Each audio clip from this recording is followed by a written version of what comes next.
E o vídeo de hoje é para você que está preso no operacional, que está já vislumbrando as suas contratações, mas inclusive a vida está tão corrida que você nem conseguiu ainda se organizar para fazer sua própria contratação e pode ser que você esteja na dúvida se você realmente deve contratar agora ou se tem outras coisas que você precisa fazer, ou eu estou seguro para contratar, já tive experiências anteriores com pessoas e não funcionou muito bem, acabei gastando muito dinheiro, acabei gastando meu tempo e não deu certo. O que você pode fazer sobre isso? No vídeo de hoje eu vou ajudar você a compreender de forma intuitiva, de forma agora prática, como que você pode se organizar operacionalmente para que você contrate com segurança ou que você identifique que você nem precisa contratar ainda, que dá para você ganhar mais um tempinho aí enquanto você se organiza para contratar a pessoa certa, beleza? É sobre isso que nós falaremos no vídeo de hoje e eu quero que você evite os erros que eu tenho reforçado nos outros vídeos,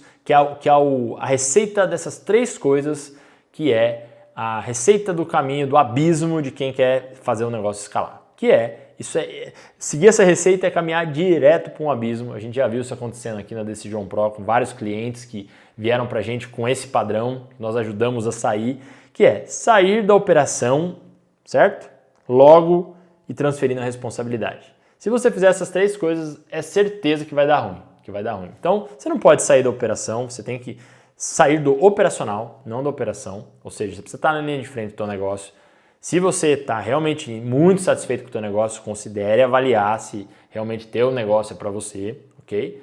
Ou se é só uma questão agora de sobrecarga, que você vai ajustar com o tempo aqui, com os conteúdos que eu ensino, beleza? Sai logo, entenda que, cara, não vai acontecer do dia para a noite. É um processo, ok? Não é um evento, esse é um erro muito grande. E também a responsabilidade é sua, não dá para transferir essa responsabilidade para ninguém, não dá para transferir a responsabilidade para sócio, principalmente para colaborador que vai ter que assumir a bucha de tocar a empresa. Cuidado para não cometer esses erros, beleza? Dito isto, agora a gente vai para as etapas que eu já falei, né, em outros vídeos, de organizar, discernir o que delegar, planejar a contratação e agora a gente vai falar sobre a rotina de delegar. Agora que é, se de fato algo que o dono precisa ter em mente muito claro, assim, ele precisa ter muita clareza disso, muita entendimento de que eu quero reforçar, né? Tem aquela frasezinha se você já voou pela Azul, a Azul tem uma frase que ela diz assim: você já sabe, mas não custa lembrar, é proibido fumar nas imediações da aeronave. Então assim, cara, a gente sabe que não pode fumar, né? Mas é bom, eles avisam, né? Eu não fumo, mas assim, talvez tenha pessoa que fume e se esqueça de tão forte que é a vontade, né? Mas eles falam e eles ainda dizem, você já sabe. Mas eu quero falar que eu imagino que você já sabe também, mas tem horas que está tão sobrecarregado aí, tem tanta coisa rolando, que vai ficar difícil lembrar disso, que é, cara, delegar não é um evento, é um processo. Então, delegar não é simplesmente sentar com o colaborador um dia e passar uma coisa para ele fazer.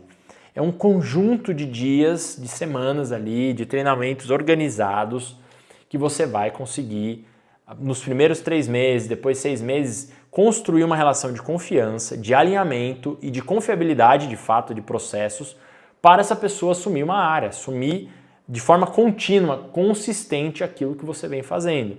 Então, lembre-se, delegar não é um evento, é um processo. Então, você vai precisar se dedicar para essa pessoa trabalhar com você nesse estágio de delegação, beleza? Então, ó, vamos lá. Rotina de delegar. Muitos donos de negócios tentando, o que eu tenho tentado aqui, só um parêntese, né? Trazer aqui nesses vídeos, eu tenho batalhado para mostrar o modus operandi que está instalado na cabeça de muito dono de negócio e que pode estar no teu modus operandi. Eu sei que está muito corrido, tem muita coisa para fazer, mas, cara, cuidado para não achar que você vai conseguir largar na mão do outro ali e isso vai te dar um alívio temporário e depois isso pode se voltar contra você, porque o outro não vai conseguir fazer com confiança e nem com confiabilidade, né? Ele não vai ter confiança, ele vai ter aquele senso de que ele pode seguir e não vai fazer bem feito, que é a confiabilidade. Então, assim, é isso que a gente tem que tratar. Ah, Lucas, mas então como é que eu vou fazer? Como é que eu vou encaixar isso na minha rotina? Né? É o como encaixar aqui, tá? É isso que eu quero que você compreenda. Aqui é como encaixar. O maior erro que eu vejo é imersões de treinamentos em que o dono para de fazer as coisas que ele está fazendo para treinar um colaborador numa semana com a esperança de que o colaborador vai performar bem. Ele coloca uma semana de treinamento para um colaborador que acabou de entrar. Não tem onboarding, não tem... O colaborador acaba de entrar e tem que fazer um monte de coisas. Eu vivi essa experiência quando eu trabalhei numa empresa. Cara, não tinha sequência didática, não tinha treinamento nenhum. As pessoas que estavam executando ali é que me treinavam. Dessa parte não tinha nenhum problema, mas não tinha ordem, não tinha lógica, não tinha um cronograma, não tinha um momento de treinamento, era tudo meio feito junto. Então o que acontecia? Olha a bagunça que dá. Cuidado para ver se você não está fazendo isso com seus liderados. Aquela pessoa que já tinha mais experiência, ela estava fazendo, ela era uma liderança operacional ali, né? Que estava executando, liderança não, ela era no operacional, ela estava executando. Aí ela tinha que parar o que ela estava executando para ensinar uma pessoa nova. Essa pessoa nova não era acompanhada, ela era acompanhada reativamente ali. Então toda aquela pessoa que estava no operacional tinha que parar, mas isso era feito de forma desorganizada.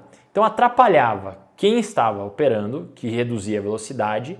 O dono do negócio não tinha o bom senso de entender que isso diminuiria a velocidade da pessoa, que é bem ruim, era bem ruim esse formato de trabalho. E a pessoa que acabava de entrar ficava numa pressão de que, tipo assim, ela nem sabia direito muitas vezes o que ela tinha que perguntar para poder executar. Tinha que atrapalhar, ela sentia que ela estava atrapalhando o outro colega que estava trabalhando lá e queria, em tese, ensinar. E muitas vezes tinha que perguntar para um, se o outro estivesse ocupado tinha que perguntar para outro, então não tinha uma rotina de delegar.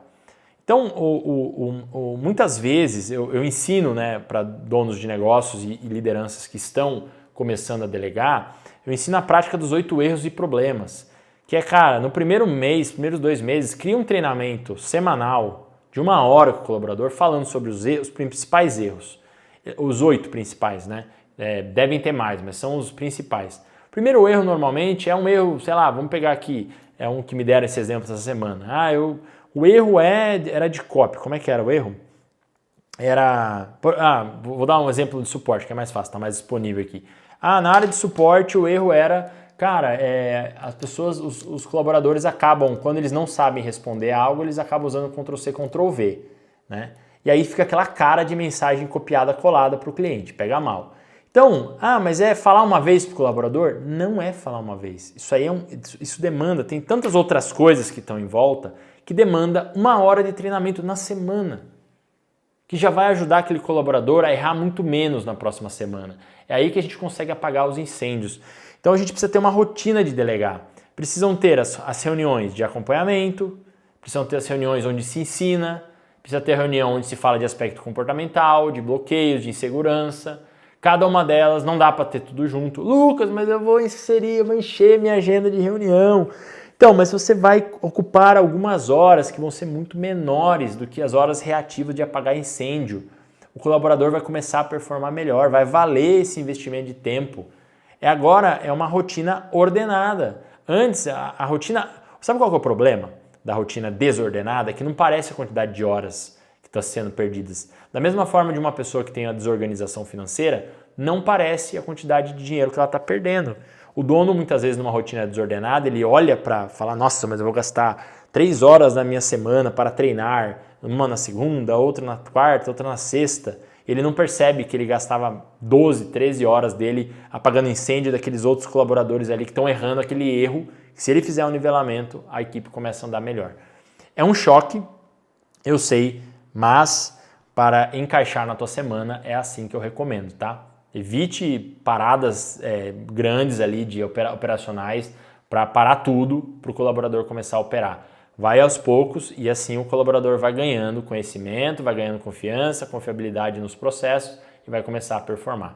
Então hoje eu falei sobre um fechamento aqui das rotinas do passo, né, para sair no operacional. E tinha falado, pode ser, tá, que quando o dono se organiza, e aí para fechar o tema do vídeo, só para não me esquecer, pode ser que o dono, numa hora dessa, o dono ele acabe verificando em alguns momentos que não está na hora de contratar, está na hora de buscar capacitar melhor quem está lá dentro, tá? Se já tem equipe. porque muitas vezes as pessoas estão subutilizadas, elas não estão sendo devidamente capacitadas e estão operando de uma maneira muito inferior ao que poderia, por falta de organização, falta de capacitação, que bastando uma melhor alinhamento com a equipe que o dono já tem, ele já muitas vezes até dobra resultado de faturamento, porque a equipe começa a trabalhar melhor sem contratar uma pessoa a mais. Então fica a dica aí de que rotinas de treinamento ajudam demais ao dono se organizar melhor, que ele estava numa versão caótica, agora para ir para uma versão mais ordenada e que ele vai lidar muito melhor com o tempo dessa maneira, beleza? Então, espero que isso tenha te dado um norte para sair dessa confusão, muitas vezes que eu vejo muitos donos de negócios por um estilo mais autônomo se embrenhando, mas que agora eles podem sair, podem se organizar para fazer um negócio escalar de forma mais alinhada. Se esse vídeo então te deu um norte, considere dar o seu like aqui, inscreva-se aqui no canal para receber mais vídeos assim e também, se você quer ser avisado quando sair um vídeo novo, ative o sininho, beleza? Se você gostou então, continue assistindo os vídeos aqui, considere colocar nos seus comentários as suas dúvidas e desafios. É um assunto que, cara, dá para falar muita coisa, eu tenho tido um desafio, literalmente um desafio para mim aqui, separar em tópicos coisas que são tão conversacionais, que envolvem o desafio específico, mas eu estou fazendo um esforço aqui, espero que eu esteja conseguindo ajudar você na sua trajetória, beleza? Um forte abraço e até nosso próximo vídeo.